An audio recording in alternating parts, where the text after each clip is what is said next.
आम्ही आता 340 कोटीच्या टर्नओव्हर पर्यंत आता आम्ही म्हणजे लास्ट इयर आम्ही 340 कोटीचा टर्नओव्हर केला आणि पुढच्या 2 वर्षात आम्ही 500 कोटीचा टप्पा आम्ही गाठू.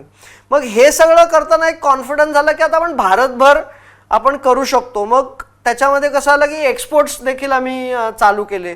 पाठच्या 11 वर्ष आम्ही नेपाळ मध्ये आम्ही होतोच, म्हणजे तिकडे जवळजवळ आमची 12 ते 13 लोकांची आमची सेल्स टीम देखील होती आणि खूप चांगल्या प्रकारे तिकडे काय बोलतात त्याला सेल आमचा होतो. मग आता आम्ही फॅक्टरी नेपाळमध्ये एस्टॅब्लिश आम्ही करतोय. आमचा आता नोव्हेंबर 2 पासून आमचं प्रोडक्शन नेपाळमध्ये आता चालू होणार आहे. त्याच्यामुळे पितांबरी आता मल्टीनॅशनल झाली. आता नेपाळमध्ये सुद्धा बिझनेस चालू झाला. UAE मध्ये सुद्धा आम्हाला सांगायला खूप आनंद होतो की दुबई, शारजा, त्यानंतर अबुधाबी की प्रत्येक मोठ्या मॉडर्न ट्रेड चेन मध्ये आता पितांबरीची 4 प्रोडक्ट्स आता अवेलेबल आहेत. फक्त कॅरफोर सोडलं तर UAE मध्ये पण अवेलेबिलिटी आहे. तर असेच आता जवळजवळ 21 देशांमध्ये आता आम्ही आमचं जाळं त्याच्यामध्ये निर्माण केलंय.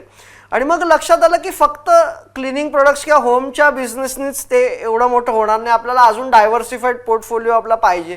मग आम्ही फूडमध्ये एंटर केलं. त्याच्यानंतर मग पूजा प्रोडक्ट्स आणली की देवभक्ती अगरबत्ती असेल, आमचा घी दिया असेल, दीपशक्ती तेल असेल, आता कापूर आलंय, त्याच्यानंतर बरेच असे भीमसेनी कापूर, त्यानंतर धूप आहे, अशी बरीचशी मग त्याच्यात आम्ही रेंज डेव्हलप केली.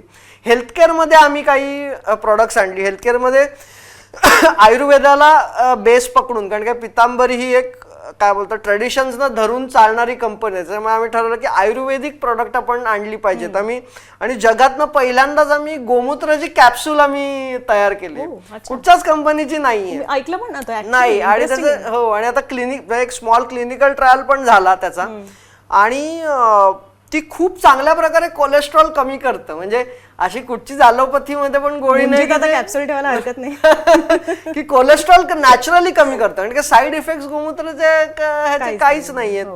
त्याच्यानंतर आमची ॲग्री डिव्हिजन पण आहे की त्याच्यामध्ये सगळे ॲग्रिकल्चरल प्रोडक्ट्स आम्ही विकतो. की आम्ही गोमय म्हणून आमचं शेणखत आहे ते विकतो. आणि लिक्विड काय बोलतात लिक्विड फर्टिलायझर्स आम्ही विकतो. म्हणजे तुम्हाला युरिया माहिती असेल, पण युरियाची पावडर असते आणि ती जमिनीत जात नाही. तर आम्ही सगळे जे आमचे फर्टिलायझर ते लिक्विड ह्याच्यामध्ये आले की तुम्ही इरिगेशन मधून टाकू शकता आणि ते जमिनीत रिटेन होतील आणि युरिया इतके तुम्हाला टाकायला ते लागणार नाहीत. मग हे सगळं फार्मिंग चालू असताना मग आम्ही टुरिझम साईट्स आमच्या 2 डेव्हलप झाल्या. दापोलीला आणि तळवड राजापूरला आमचे 2 रिसॉर्ट्स देखील आमचे डेव्हलप झाले. तर अशी एक ती काय बोलतात ना त्याच्यातनं ती वाढत गेली. आणि पितांबरीमध्ये आता 12 डिव्हिजन्स आता आहेत की ज्या सगळ्या हा जो बिझनेस आहे हा पुढे सगळं घेऊन चाललेत.